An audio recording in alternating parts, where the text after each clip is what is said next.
I'm national correspondent Kayla Gaskins in Washington. FBI Director Kash Patel visiting Chicago Tuesday as National Guard troops arrive to crack down on crime in the city.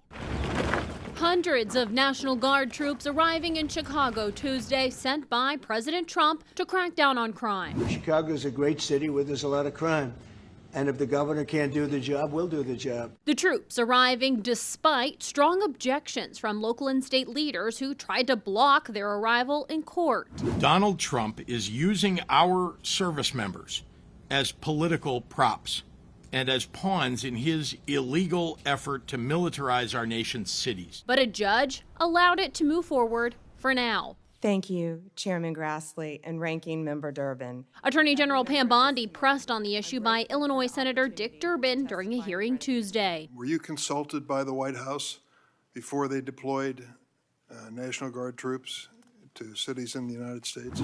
I am not going to discuss any internal conversations. I wish you loved Chicago as much as you hate President Trump. If you're not going to protect your citizens, President Trump will. The deployment of the Guard comes after a weekend of escalating tensions between demonstrators and ICE agents.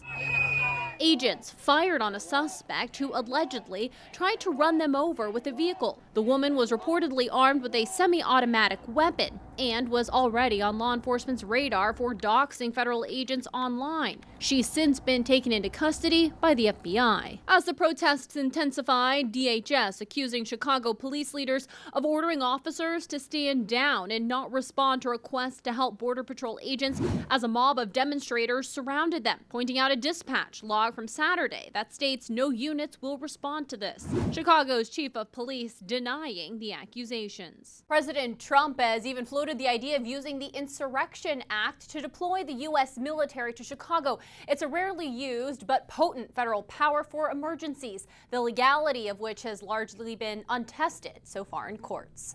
In Washington, I'm Kayla Gaskins.